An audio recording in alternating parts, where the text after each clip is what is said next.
শ্যামলবাবু, যেটা শুনলাম সেটা হচ্ছে যে রাজ্য সরকার ডিএ রায় তার বিরুদ্ধে আবার একটা এমএ করেছে, মিসেলেনিয়াস অ্যাপ্লিকেশন করেছে সুপ্রিম কোর্টে। হ্যাঁ, করেছেন। হ্যাঁ, করে তারা বলেছেন যে এখন তো ভোটের খরচ আছে, তা সেই জন্যে ডিসেম্বর পর্যন্ত তাদের সময় দেওয়া হোক। 2011-12 থেকে 21-22 অর্থবর্ষ পর্যন্ত পশ্চিমবঙ্গ সরকার রাজ্য কর্মীদের পেনশন, বেতন এবং ভাতা খাতে যে বরাদ্দ করেছিলেন তার মধ্যে 25,262 কোটি টাকা রাজ্য সরকার খরচ করেননি। এই টাকাটা রাজকোষে অব্যয়িত অবস্থায় পড়ে আছে। কেন্দ্রীয় অর্থ কমিশনের এই খাতে দেওয়া 9,000 কোটি টাকা রাজ্য সরকার খরচ করেনি। তাহলে মোট 34,262 কোটি টাকা, যেটা রাজ্য কর্মীদের বেতন, পেনশন এবং ভাতা খাতের টাকা, সেইটা রাজকোষে পড়ে আছে ইনট্যাক্ট, এবং সেটা অন্য কোনো খাতে কিন্তু খরচ করা যাবে না আইন অনুযায়ী। রাজ্য সরকার কলকাতা হাইকোর্টে বলেছিলেন যে ডিএ মামলার রায় কার্যকর করতে 23,000 কোটি টাকা খরচ হবে। তা দিল্লি তো কলকাতা থেকে 1500 কিলোমিটার দূরে। তা সুপ্রিম কোর্টে যখন মামলা গেল, ওনারা বললেন যে 41,770 কোটি টাকা খরচ হবে।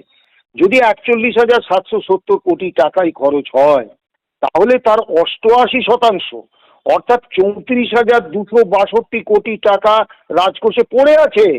বাকি 12% টাকা কোথা থেকে আসবে আমাদের ডাকুন, আমরা তাদের দেখিয়ে দেব।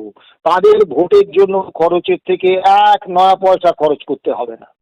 দ্বিতীয় বিষয় হচ্ছে, স্যাট, হাইকোর্ট এবং সুপ্রিম কোর্ট অত্যন্ত সুনির্দিষ্টভাবে বলেছেন যে রাজ্যের অর্থ সংকট, এই কারণে কর্মচারীদের প্রাপ্য বা কর্মচারীদের অধিকারকে আটকে রাখা যাবে না। সামাজিক খাতে সারা ভারতবর্ষে সমস্ত রাজ্য সরকার, কেন্দ্র সরকার বরাদ্দ করে। কেন্দ্রীয় সরকার সুপ্রিম কোর্টে সংরক্ষণ মামলায় বলেছিলেন পশ্চিম বাংলায় 21.07% বিপিএল। আমি আরেকটু বাড়িয়ে নিচ্ছি, যদি পশ্চিম বাংলায় 30% গরিব, প্রান্তিক, নিম্নবিত্ত মানুষ থেকে থাকেন, তাহলে রাজ্য সরকার সামাজিক খাতে যে বিনিয়োগ করছেন সেই বিনিয়োগটা এই 30% মানুষের পাওয়ার কথা। রাজ্য সরকার কিন্তু নির্বাচনী ভোট ব্যাংক তৈরির লক্ষ্যে এই টাকাটা 100% লোকের মধ্যে দিচ্ছেন। আমি আপনাকে তার পাশাপাশি আর একটা কথা বলি, সেটা হলো যে মাসে 1,500 টাকা বেকার ভাতা বা বাংলার যুবসাথী প্রকল্পের ভাতার টাকার জন্য 84 লক্ষ আবেদন জমা পড়েছে। সুপ্রিম কোর্টের নির্দেশ ছিল অবিলম্বে বকেয়া ডিএর 25% মিটিয়ে দিতে হবে। এই নির্দেশ সুপ্রিম কোর্ট দিয়েছিলেন 5ই ফেব্রুয়ারি। আর রাজ্য সরকার যে এমএ আবেদন করেছেন সেটা করেছেন 6ই মার্চ।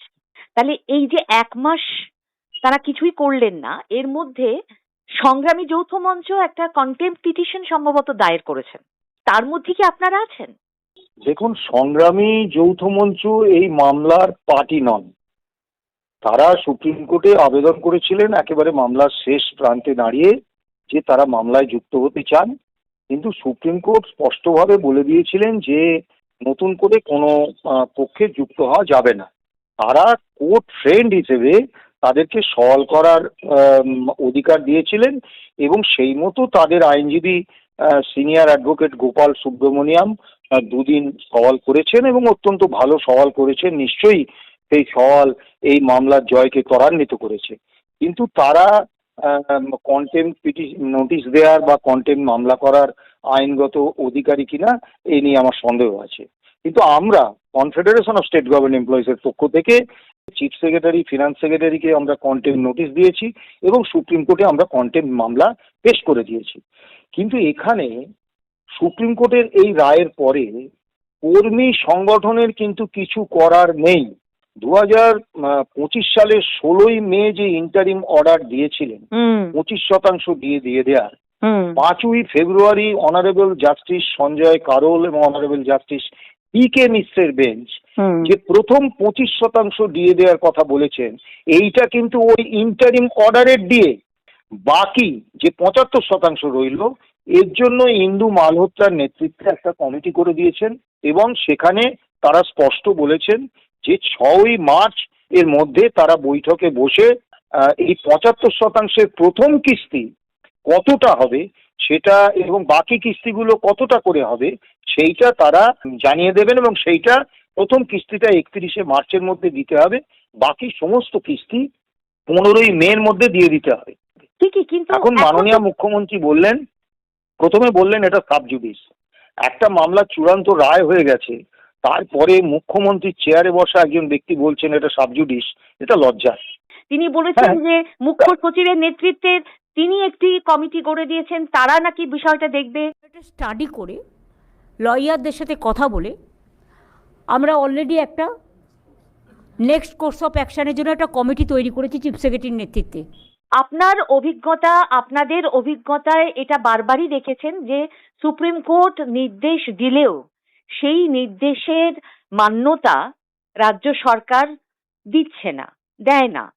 তো এবারেও যে এরকম একটা কিছু ঘটতে পারে এই আশঙ্কা তো আপনাদের ছিল নিশ্চয়ই। ছিল, কিন্তু এবারের বিষয়টা একটু পার্থক্য আছে।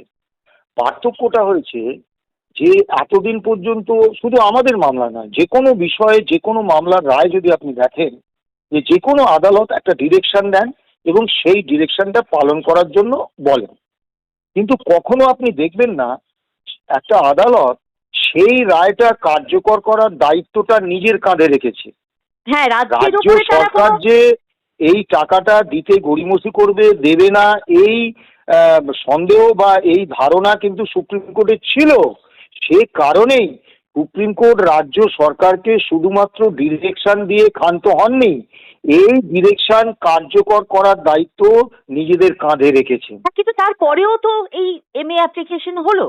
হ্যাঁ, এইখানেই একটা বিষয় অত্যন্ত গুরুত্বপূর্ণ, এটা হচ্ছে এখন আমরা কন্টেম্প পিটিশন দাখিল করেছি, কিন্তু আমাদের এটা করার প্রয়োজন ছিল না। যদি বলবেন কেন, তার কারণ হচ্ছে সুপ্রিম কোর্ট নিজে এই রায় কার্যকর করার দায়িত্বটা নিজে নিয়েছেন। এখন সুপ্রিম কোর্টের কাছে কিন্তু একটা বড় পরীক্ষা যে সুপ্রিম কোর্ট এর পরে এই রাজ্য সরকারের বিরুদ্ধে কতটা দৃষ্টান্তমূলক ব্যবস্থা নিতে পারেন। কারণ কেরালার বামপন্থী সরকার তারা বলছেন যে না, দিয়ে দিতে আমরা বাধ্য নই, এবং সেটাও হাইকোর্টে বলছেন। আমাদের সংগঠনের জন্ম 1982 সালে, সেই দিন থেকেই আমরা একটা কথা অত্যন্ত সুনির্দিষ্টভাবে বলে আসছি যে সরকার হচ্ছে মালিক আর কর্মচারীরা হচ্ছে শ্রমিক। এখন শ্রমিকের যে রেশনাল দিয়ে দেওয়া, সেটা হচ্ছে ঐক্যবদ্ধ কর্মচারী আন্দোলনের মাধ্যমে মালিক বা সরকারকে ন্যায্য দাবি পূরণে বাধ্য করা। আর মালিক বা সরকারের রেশনাল দিয়ে দেওয়ার হচ্ছে যে কম পয়সা দিয়ে, কম সুযোগ সুবিধে দিয়ে বেশি মাত্রায় কাজ করিয়ে নেওয়া। সেক্ষেত্রে সরকারে কে আছেন এর উপর কিছু নির্ভর করে না। বাম শাসনে কিন্তু আমরা তৎকালীন বাম সরকারের বিরুদ্ধে আন্দোলন করে গেছি। 13ই মার্চ আপনারা কি কোনো আন্দোলনের ডাক দিয়েছেন? না, সেটা কারা ডাক দিয়েছেন? যৌথ সংগ্রামী মঞ্চ এবং যৌথ মঞ্চ কোঅর্ডিনেশন কমিটি ওরা ডাক দিয়েছে। তার মানে সেখানেও বিভাজন? মানে না, বিভাজনের প্রশ্ন না। একটা জিনিস পরিষ্কার বলি শুনুন, 2009 সালে ধর্মঘট ডেকেছিলাম, তার আগে 6 বছরের প্রস্তুতি নিই এবং 6 বামফ্রন্ট মাসের মধ্যে সরকারের আমলে আপনাদের সংগঠন ছাড়া অন্য কোনো সংগঠনের অস্তিত্বের কথা তো আমাদের মনেই পড়ে না। কোঅর্ডিনেশন কমিটি বাদে বাকি যে সংগঠনগুলো ছিল তাদের তো কতটুকু শক্তি ছিল, ফলে আপনাদের বৃহৎ শক্তি নিয়ে আপনারা এটা করতে পেরেছিলেন। এবার যে সংগঠন ধর্মঘট ডাকছে তাদের একটা মিনিমাম পূর্ব প্রস্তুতি থাকবে না যে আমার সংগঠনের যে মেম্বারগুলো তাদেরকে আমি অন্তত অনুপস্থিত করব? নেতারা পর্যন্ত অফিসে চলে এলো, তারপরে একের পর এক ধর্মঘট ডেকে যাচ্ছে এবং আমরা বাধ্য হয়ে প্রত্যেকটা ধর্মঘটকে সমর্থন জানাচ্ছি। কিন্তু এই যে 13ই মার্চ একটা ধর্মঘট ডেকেছি, আপনি বলুন তো, একটা মিছিল ডেকেছে, সেই মিছিল থেকে ধর্মঘটে ডাক দিয়ে দিল। সংগঠিতভাবে যেটা করার কথা সেটা শুধুই আপনি বলছেন যে প্রেস বিবৃতি দিয়ে বা একদম মিডিয়াকে প্রেস জানিয়ে। বিবৃতি, এই যে বলুন এই নবান্নকে হেলিয়ে দেবো, এই ভোটের কাজে আমরা একদম চূড়ান্ত অসহযোগিতা করে ভোট এই ক্ষমতা আমাদের আছে। বুঝতে পারছি, তার মানে এই যে হুঁশিয়ারি ইত্যাদি এটা মানে আপনার বা আপনাদের মনে হচ্ছে যে এটা পুরোটাই মনে মিডিয়া? হচ্ছে না, আপনি ভাবুন না, 10 লক্ষ কর্মচারী এবং পেনশনার তারা এই ডিএ মামলার উপকৃত হবেন। তার মধ্যে যদি 1 লক্ষকে আমরা সমাবেশিত করে হ্যাঁ, নবান্ন অভিযান করতাম, আপনি সেটা তো মনে ঠিক, করেন যে সেটা তো মমতা ব্যানার্জি মানে দিতে বাধ্য হতো না? না ঠিকই, কিন্তু মুশকিল হচ্ছে যে এটার থেকে অনেক বেশি জরুরি তার কাছে যুবসাথীর টাকা দেওয়া। আমরা দুটো প্রোগ্রাম বাজেটে অ্যানাউন্স করেছিলাম। ভাগ চাষি যারা যারা কোনোদিনই কিছু পেত না, তাদেরও আমরা 4,000 টাকা দেবো বলে অ্যানাউন্স করেছিলাম। আর যুবসাথী 21 থেকে 40 আমরা 1 এপ্রিলটা একটু চেঞ্জ করে আজ থেকেই তাদের অ্যাকাউন্টে টাকা যাবে। ডিএর টাকা না দিলেও আপনারা যদি ভোট না দেন কিছু এসে যাবে না, কিন্তু 84 লক্ষ আবেদন জমা পড়েছে, তো ফলে ভোটের বিষয়টাকে তাকে মাথায় রাখতে হচ্ছে।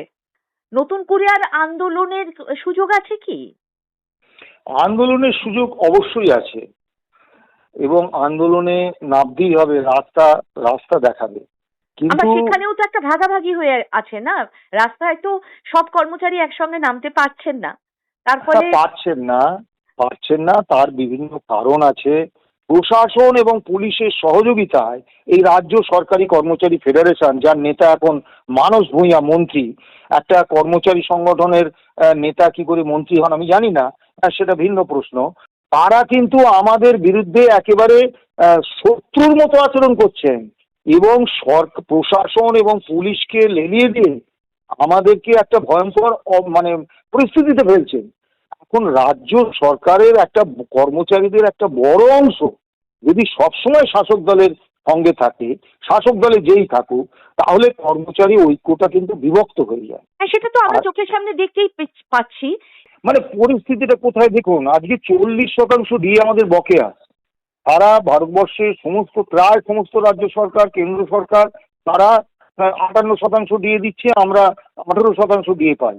এই অবস্থায় দাঁড়িয়ে মুখ্যমন্ত্রীর এতটা দুঃসাহস, এতটা মানে ক্ষমতার প্রদর্শন, তিনি 1 এপ্রিল থেকে 4% দিয়ে ছুঁড়ে দিচ্ছেন।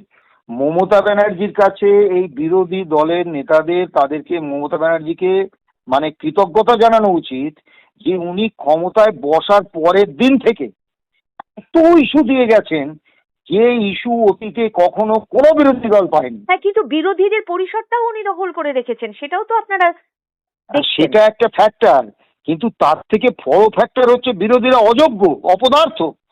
এরপরে নির্বাচনে জিতে যদি এই সরকারই আবার ক্ষমতায় আসে, তাহলে পেনশন তুলে কর্মচারী দেবে। আন্দোলনের কি হবে, আর দিয়ে পাওয়াটাই আমি বা আপনাকে কি বলে হবে? দিচ্ছি, আপনি মিলিয়ে নেবেন, আজকে লিখে রাখুন, এই সরকার যদি আবার ক্ষমতায় আসে পেনশন তুলে দেবে।